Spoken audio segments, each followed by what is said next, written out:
Hello. So we all know about survival for the fittest. Ile design ati the organism that adapts the best is the one that's going to survive. Now hii kitu ilitoka na Western civilization. But before Western civilization kulikuwa kuna Roman civilization. Before Romans kulikuwa pia na Greeks. Sasa nikwambie story fulani hapa ya history. Way back uko kitambo kabisa, Greeks had their own philosophy. Ukisoma hizi vitabu za Greeks utakuja realize kwa Plato, Socrates, everyone had this idea of moral good and reason.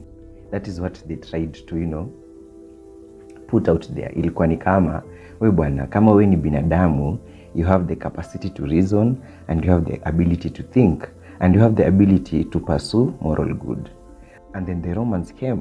Now for the Romans, there were people who were consumed with power. They were consumed with, having the attention and having, the space forefront. Ndio maana wakakolonize karibu kila mseo. And then ukiangalia hiyo Roman Empire, utakuja utaona these guys, they put more emphasis on religion and spirituality such that the whole world started believing in Christianity and started believing in religion and spirituality. Hapo ndo Catholics wakaanzia. Now, by the time the Roman Empire was falling, by the time Constantinople was losing to the Ottomans in 1453, hiyo time Byzantine scholars had to flee to Western Europe, mahali wangepata a place where they could find refuge, wakuwe refugee. At this time, Westerns, ama ni Western Europe, wazungu for that matter, walikuwa poorest, like hawakuwa na dau, hawakuwa na pesa kabisa. Because at the time, there was a regime known as absolutism.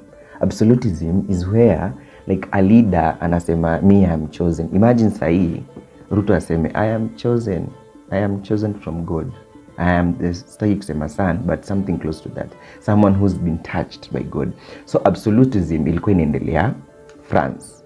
Wakati sasa hao ilikuwa King Louis the 13th, I think. King Louis the 13th. Hiyo time alikuwa anaona yeye ni kama the sun god, something of the sort. By the time hizo scrolls from Greeks na Greco-Roman civilizations, these guys walishtuka wakabaki ala, tumekuwa tukiteswa na kumbe kuna solution, kuna way out. Some civilization ikaanza shortly after Byzantine scholars wameingia huku Western Europe, ndipo sasa tukaanza kupata scientific revolution. Scientific revolution ni nini? Scientific revolution ni venye unakaa sasa hivi venye technology imekuja mbele. Watu walianza na kutengeneza textile industries. Kutoka kwa textile wakaanza kuingia industry nyingine, kutumia machines to make work easier, kutumia machines to make work easier until here we are na shoot through. Unaniona kwa video.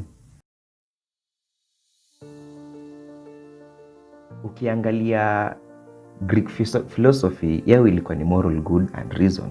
I can imagine by that time watu hawakuwa civilized. Watu walikuwa ni ile design ya wanafanya vitu kama masavages, hawafikiri mara mbili, they want to go to war every time, they want to kill each other. Sasa Greeks wakaingia na hiyo ideology ya you need to reason and you need to pursue moral good as a human being. Now that changed their society. The Romans walipoingia wakaona manzema Greeks kumbe wamejenga sijui vituko nini, wakaanza kuwafuata kiasi Yesu ndo huyu akaingia. Umeona? Sasa Yesu ameingia and these people want power, want to be known, Romans want to be bigger than the Greeks. And at the end of the day, when they were challenged by this guy named Jesus, what happened? They adopted religion and spirituality at the forefront. Ndio maana Christianity ikakuwa spread.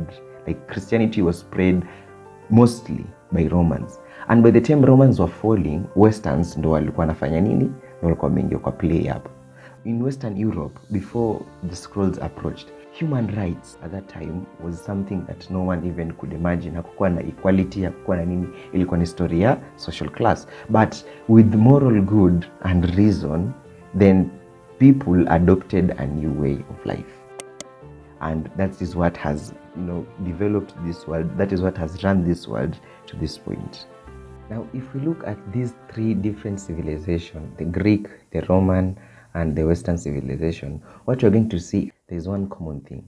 Everyone is learning from the other and then building on it. And whoever builds on it becomes greater than the previous person who, used the knowledge. Greeks, started everything, hii story ya kufikiria, story ya philosophy, story ya kusoma ilianza na Greeks, and then the Romans took it, and did things with it, they evolved with it, and then they brought something new. That's how the Roman Empire kept on growing and growing and growing. And then Western civilization came, wakatuletea Industrial Revolution. Industrial Revolution has driven this world since its inception in the 16th century or so to sahi, because sahi tunaangalia smartphone, tunaangalia camera, tunaangalia technology kwenye imefika, AI and everything. That's because the Western civilization adopted the knowledge of Greeks and the Romans and made something out of themselves. Greeks was moral good.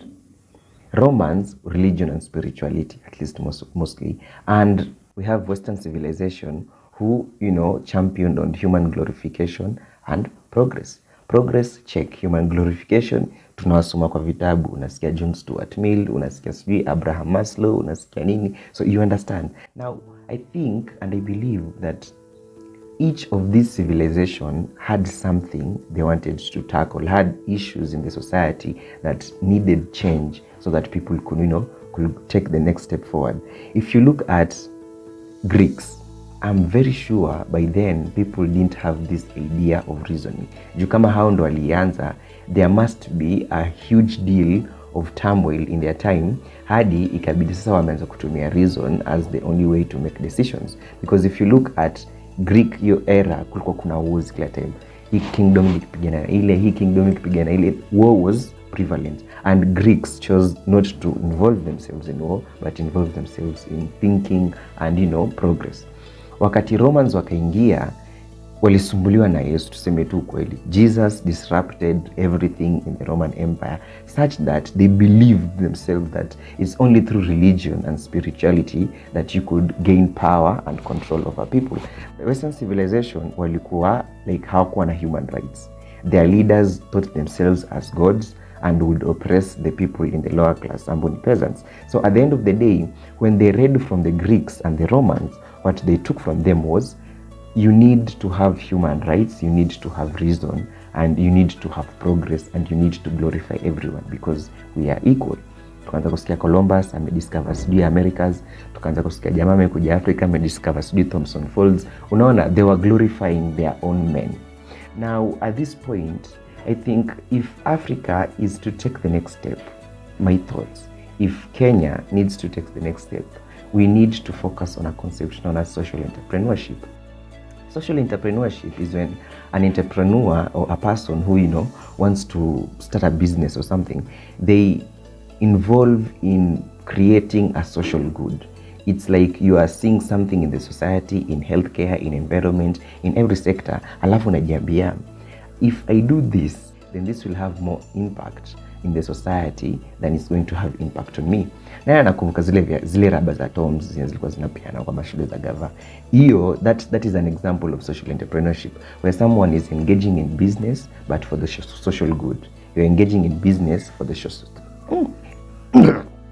You're engaging in business for the social good. In social entrepreneurship, it goes beyond, the traditional pursuit of profit. Hii hautaki profit, unataka create impact, alafu sasa hiyo impact ndio ikulete at least sustainability. Ni kama tusemeje, unakumbuka harambee venye zinakuangalia, dozi inatokea tu popote pale. Unaanza harambee kiasi, pesa imejaa, pup, umepatia mse moja, anaenda kusoma, juu mnajua akirudi atakuja kusaidia community in a good way. So that's the whole concept of social entrepreneurship. I think as a country kwenye imefika na hizo corruption across Africa pia, social entrepreneurship is the right way. But anyway, these are my thoughts. What do you think? Let us know in the comments.